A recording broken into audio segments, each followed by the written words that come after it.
Hello students, welcome to अक्षर learning. So बोर्डाची exam महिनाभरातच आलेली आहे. जो काही लास्ट मंथ आहे तो गोल्डन आवर म्हणून समजला जातो, कारण या लास्ट महिन्यामध्ये जेवढा आपण मॅक्सिमम रिव्हिजन करणार आहे तेवढा आपल्याला जास्त आउटपुट मिळतं. वर्षभर जो काही अभ्यास आपण केलेला आहे त्या सगळ्या अभ्यासाचा जो काही गोल्डन आवर आहे, गोल्डन चान्स आहे, या टाइम मध्ये आपण जेवढं व्यवस्थित रिव्हिजन करणार आहे प्रत्येक सब्जेक्टचा तेवढा आपल्याला मॅक्सिमम आउटपुट मिळणार आहे. मग रिव्हिजन असंच करायचं नाही ना. सो रिव्हिजनसाठी आपल्याकडे एक चांगली स्ट्रॅटेजी पाहिजे. जेवढी आपली स्ट्रॅटेजी चांगली असणार आहे तेवढी आपली रिव्हिजन चांगली होणार आहे, आणि जेवढी आपली रिव्हिजन चांगली होणार आहे तेवढे आपले बोर्डाचे मार्क्स वाढणार आहेत. सो बघूया आजच्या लेक्चरमध्ये जो काही लास्ट गोल्डन आवर आहे त्या गोल्डन आवर मध्ये आपण कोणत्या प्रकारे कोणत्या स्ट्रॅटेजीने रिव्हिजन करू जेणेकरून आपल्याला मॅक्सिमम आउटपुट मिळाले पाहिजे. सो जो काही तुमचे बोर्डाचे सब्जेक्ट्स आहेत ते मी 3 पार्ट मध्ये डिवाइड केले. पहिला पार्ट मध्ये आहे तुमचा लँग्वेज सब्जेक्ट, सेकंड पार्ट मध्ये आहे तो स्कोरिंग सब्जेक्ट, आणि लास्ट पार्ट मध्ये आहे तो तुमचा सोशल स्टडीचे सब्जेक्ट. सो बघूया वन बाय वन रिव्हिजन कोणत्या प्रकारे करायची. प्रत्येक सेक्शनला मी डिफरंट स्ट्रॅटेजी दिलेली आहे. त्या डिफरंट स्ट्रॅटेजीनुसार प्रत्येक सब्जेक्ट कोणत्या प्रकारे रिव्हिजन करायचं जेणेकरून आपल्याला फायनल मध्ये जास्त आउटपुट मिळालं पाहिजे. सो पहिला पार्ट बघूया आपण लँग्वेज सब्जेक्ट. लँग्वेज सब्जेक्ट मध्ये आहेत बघा तुमचे मराठी, हिंदी, इंग्लिश. आता यामध्ये सगळ्यात मोठा पार्ट आहे तो तुमचा ग्रामरचा. सो लँग्वेज स्टडी करत असताना ग्रामरचा पार्ट एक सेपरेट सेक्शन करून ठेवा. मराठी असू दे, हिंदी असू दे किंवा इंग्लिश असू दे, त्याचा जो काही ग्रामरचा प्रत्येक पार्ट आहे त्याचं एक एक एक्झाम्पल, सॅम्पल एक्झाम्पल लिहून ठेवा. त्याचे जे काही रूल्स असतील त्या रूल्स खाली एक सॅम्पल एक्झाम्पलची कॉपी तुम्ही सेपरेट काढून ठेवा, जी तुम्हाला फायनल एक्झामच्या आधी रिव्हिजन करता येईल. एकाच ठिकाणी जर का सगळे रूल्स विथ सॅम्पल क्वेश्चन्स किंवा सॅम्पल एक्झाम्पल्स तुमच्या जवळ असतील तर तुम्हाला रिमेंबर करायला, तो रिवाइज करायला एकदम इझी होऊन जातो. सो फर्स्ट पार्ट आहे तो ग्रामर, ज्यातले मार्क तुम्हाला अजिबात घालवायचे नाहीत, कारण ऑलरेडी सेक्शन तुमच्याकडे डिफाईन्ड आहे. सॅम्पल एक्झाम्पल्स तुम्ही बघितले आहेत, कोणते रूल्स आहेत हे तुम्हाला माहित आहेत. त्यानुसार जर का तुम्ही फॉलो केला तर इथले मार्क्स तुमचे जाणार नाही. सेकंड पार्ट आहे तो पॅसेज. पॅसेज वरून जे काही खाली तुमचे क्वेश्चन्स जे काही येतात ते पॅसेज रीड करून तुम्हाला खाली क्वेश्चन सॉल्व्ह करायचे. सो याच्यासाठी सिंपल प्रॅक्टिस काय आहे, डेली एक पॅसेज रीड करा. मिनिमम टाइम मध्ये तो पॅसेज कसा रीड करता येईल याचा प्रॅक्टिस ठेवा. पॅसेज रीड करत असताना खाली क्वेश्चन्स रीड करा. क्वेश्चन्स रीड केल्यानंतर ज्यावेळी तुम्ही पॅसेज वाचायला जाताय, पॅसेज वाचत असताना काही तुम्हाला कीवर्ड्स मिळतील, त्याच्या खाली तुम्ही अंडरलाईन करा, जेणेकरून मिनिमम टाइम मध्ये तुमचे क्वेश्चन सॉल्व्ह करून होतील आणि तुम्हाला पॅसेज पण व्यवस्थित समजला जाईल. सो याच्यासाठी काय करायचं, ऍटलिस्ट मिनिमम 1 पॅसेज तरी डेली रीड करून त्याच्या खालचे क्वेश्चन्स सॉल्व्ह करण्याचा प्रयत्न करा. आता हे पॅसेज कुठून काढायचे, जे तुमचे लास्ट इयरचे क्वेश्चन्स होऊन गेलेले त्याचे सॅम्पल कॉपीज काढा, त्याचा एक पॅसेज घ्या, तो रीड करा आणि त्याच्या खालची क्वेश्चन सॉल्व्ह करण्याचा नक्कीच प्रयत्न करा. नेक्स्ट आहे ते तुमचा रायटिंग स्किल. आता लँग्वेज सब्जेक्ट मध्ये तो मॅटर करतो तो तुमची हँड रायटिंग. जेवढ्या आपण सुटसुटीत व्यवस्थित लिहिणार आहे तेवढ्याला आपल्याला स्कोरिंग जास्त मिळणार आहे. सो लिहित असताना नॉर्मल मिस्टेक्स असतील त्या करू नका, खाडाखोड अजिबात करू नका. जेवढं तुम्हाला नीट अँड क्लीन आन्सर लिहिता येईल तेवढं नीट अँड क्लीन आन्सर लिहा. रायटिंग स्किल मध्ये तुम्हाला लेटर रायटिंग आहे, एसे आहे, स्टोरी रायटिंग आहे, न्यूज रिपोर्ट आहे, या ज्या काही सगळ्या गोष्टी आहेत याचा एक सॅम्पल फॉर्मॅट तुमच्याजवळ करून ठेवा.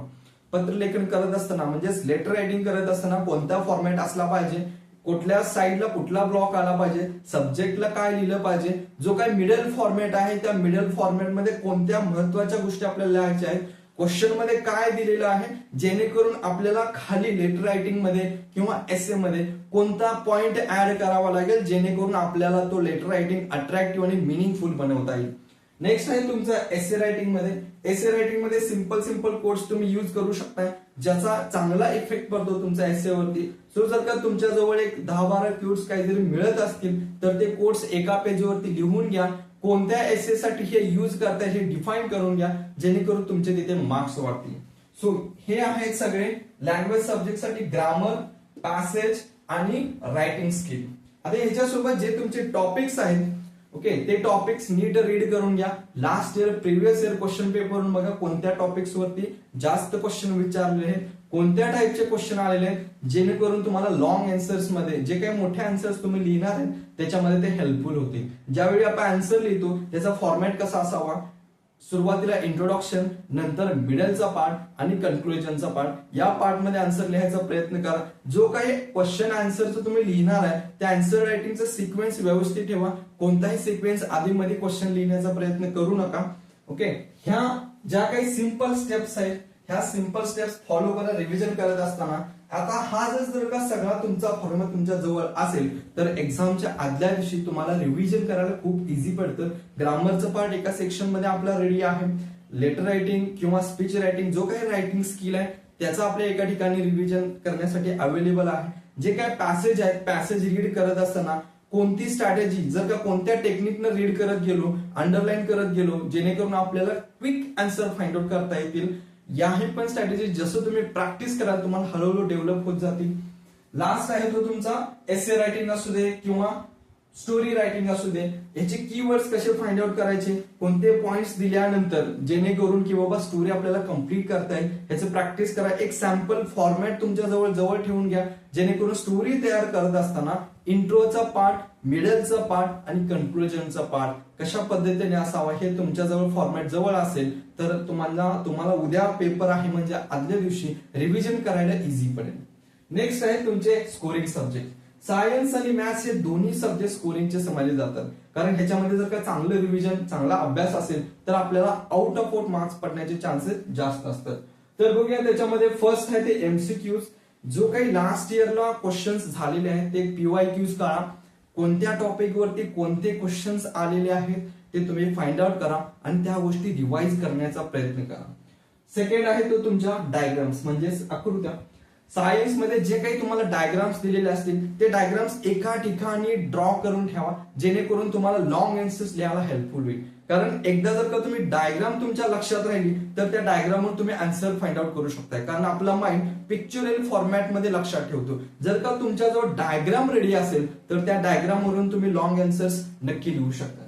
नेक्स्ट पॉइंट आहे तुमचे केमिकल इक्वेशन्स असतील किंवा सायंटिफिक इक्वेशन्स असतील त्याचा एक चार्ट बनवून ठेवा. जे काही तुमचे रासायनिक समीकरणे म्हणताय, ओके, समीकरणे एका ठिकाणी असतील, इक्वेशन्स तुमच्या जवळ असतील तर तुम्ही ऍट अ टाइम रिवाइज करू शकताय. कोणत्या टॉपिक वरून कोणत्या इक्वेशन्स आलेले आहेत, कोणते केमिकल इक्वेशन्स आहेत हे सगळे एका ठिकाणी ठेवा जेणेकरून तुम्हाला ऍट अ टाइम सगळे इक्वेशन्स रिवाइज करता येतील.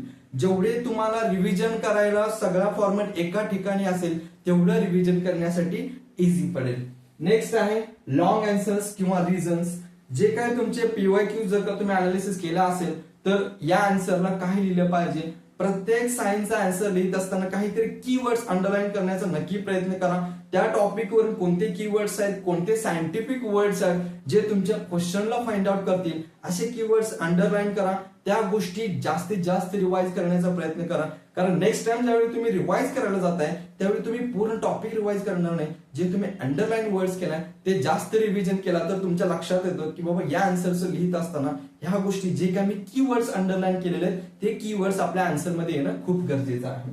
नेक्स्ट आहे मॅथ्स. मॅथ्स मध्ये बघा जेवढे तुम्ही मॅथ्सचे प्रॉब्लेम सॉल्व्ह कराल, प्रत्येक टाईप वरून जेवढं तुम्ही मॅथ्सचे प्रॉब्लेम सॉल्व्ह कराल तेवढं तुम्हाला जास्त हेल्पफुल होईल. प्रत्येक टाईप वरून एक दोन एक्झाम्पल नक्की डिफाईन करून ठेवा जेणेकरून ह्या टाईपचे एक्झाम्पल्स आले तर आपल्या कोणत्या पद्धतीने एक्झिक्यूट करायला पाहिजे जेणेकरून फायनल आन्सर येईल. ज्यावेळी तुमचा फायनल आन्सर येईल त्यावेळी फायनल आन्सरला ब्लॉक करायला नक्की विसरू नका. कारण ज्यावेळी आन्सर कॉपी चेक होते त्यावेळी सगळं चेक करण्यापेक्षा जर का तुम्हाला जो काही आन्सर तुम्ही फाइंड आउट केलाय त्याला तुम्ही ब्लॉक केला असेल तर एक्झॅक्टली लक्ष त्या ठिकाणी जातं आणि जेवढी सॅम्पल कॉपी लवकरात लवकर चेक होईल तेवढे तुमचे मार्क्स वाढतील. आता बघा जेवढे टाईपचे एक्झाम्पल्स आहेत प्रत्येक टाईपचे एक दोन एक्झाम्पल्स नक्की सॉल्व्ह करून ठेवा. नेक्स्ट आहे फॉर्म्युले. जेवढे फॉर्म्युले तुमच्या मॅथ्सच्या बुक मध्ये दिलेले असेल ते सगळे फॉर्म्युले ऍट अ ठिकाणी ठेवा. जर का तुम्ही फ्री असाल, अभ्यास करून तुम्हाला बोर झाला असेल किंवा तुमच्याकडे फ्री टाइम असेल त्या टायमाला सगळे जेवढे फॉर्म्युले आहेत ते रिव्हिजन करण्याचा प्रयत्न करा. जेवढं तुम्ही तुमच्या नजरेखालून या गोष्टी जातील, जेवढं तुम्ही प्रॅक्टिस कराल तेवढे फॉर्म्युले तुमच्या लक्षात राहतील. जर का फॉर्म्युला लक्षात असेल तर नक्कीच ते व्हॅल्यू ऍड करून आपण तो प्रॉब्लेम सॉल्व्ह करू शकतो. नेक्स्ट आहे बघा इक्वेशन्स. जर का काही इक्वेशन सॉल्व्ह करून तुम्हाला दिले असतील एक्झाम्स मध्ये तुमच्या टॉपिक मध्ये ते इक्वेशन्स तेवढे सेपरेट काढून ठेवा. जर का पीवायक्यू ला ते विचारले असतील तर त्याला स्टार मार्क करा आणि तेवढेच इक्वेशन डेली बघण्याचा प्रयत्न करा जेणेकरून तुमच्या माइंड मध्ये ते फिट बसेल. नेक्स्ट आहे बघा थेरम.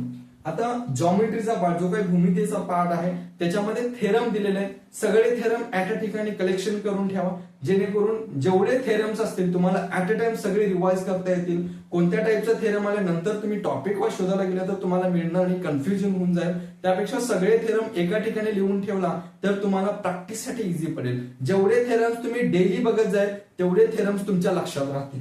नेक्स्ट आहे बघा जॉमेट्रिक कन्स्ट्रक्शन.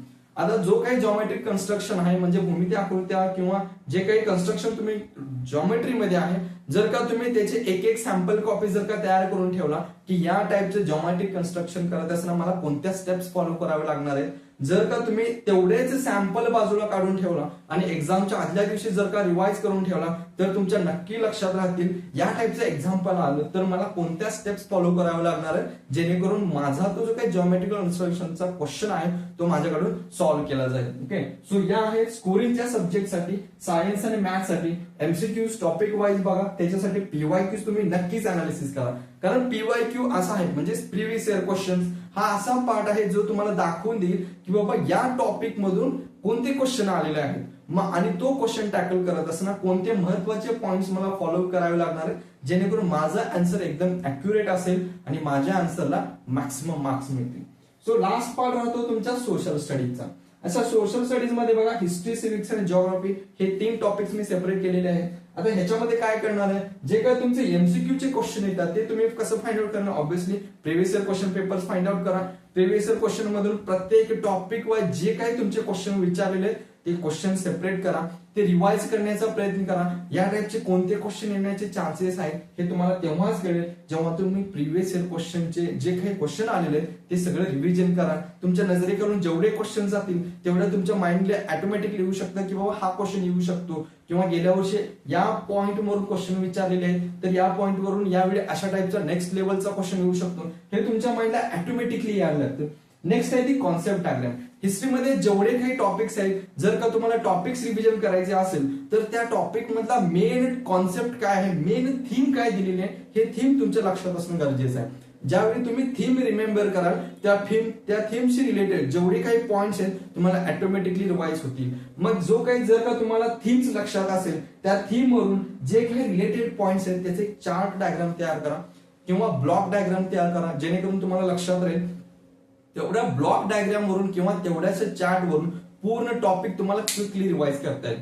जेवढं तुम्ही हा पॉइंट म्हणजे एक्झिक्यूट करणार आहे किंवा ह्याची मेन थीम काय आहे, या थीम वरती रिलेटेड काय दिलेलं आहे, हे सगळे पॉइंट्स ज्यावेळी तुम्ही रिमेंबर कराल त्यावेळी शॉर्ट मिनिट मध्ये किंवा क्विक मिनिट मध्ये तुमचा जो काही पूर्ण टॉपिक आहे तो पूर्ण टॉपिक रिव्हिजन होऊन जाईल. नेक्स्ट आहे बघा maps on the graphs. Geography मध्ये मेन पॉइंट आहे तो जे क्वेश्चन जे तुम्हाला मार्क्स देऊन जातात ते आहे ते मॅप्स आणि ग्राफ्स. जेवढे काही मॅप्स तुम्हाला जिओग्राफी मध्ये दिलेले आहेत ते सगळे मॅप्स ड्रॉ करा.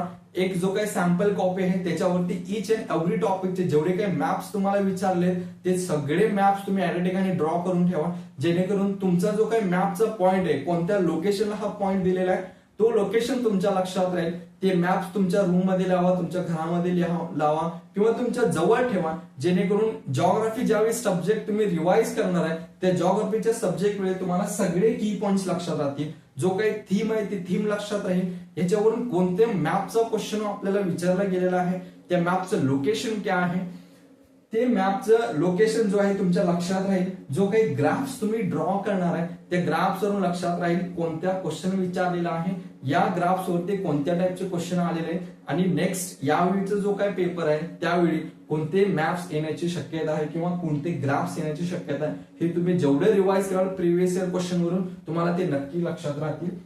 नेक्स्ट आहे तो लॉंग आन्सर्स. लॉंग आन्सर्स लिहित असताना मेन आहे तो ही थीम कॉन्सेप्ट किंवा जो काही चार्ट तुम्ही बनवणार आहे त्या थीम वरून किंवा त्या कॉन्सेप्ट वरून, त्याच्यासाठी या लॉंग आन्सर्स लिहिण्यासाठी ह्या गोष्टी तुम्हाला नक्की हेल्पफुल करतील. कारण तेवढ्या थीम वरून त्या ब्लॉक डायग्राम वरून तुम्हाला पूर्ण टॉपिक लक्षात राहील. जेवढा तुम्हाला टॉपिक प्रॉपर लक्षात राहणार आहे तेवढं तुम्ही लॉंग आन्सर्स चांगल्या पद्धतीने लिहू शकणार आहेत.